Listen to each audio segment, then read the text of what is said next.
She told him that she loved him. അവൾക്ക് അവനെ ഇഷ്ടമാണെന്ന് അവൾ അവനോട് പറഞ്ഞു.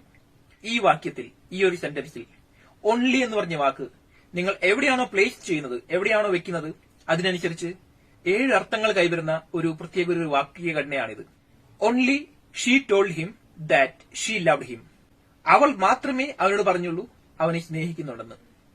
2, she only told him that she loved him.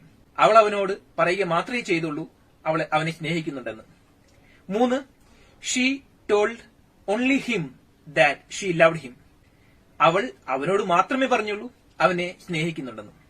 4, she told him only that she loved him. അവൾ അവനോട് പറയുക മാത്രമേ ചെയ്തുള്ളൂ അവനെ സ്നേഹിക്കുന്നുണ്ടെന്ന്.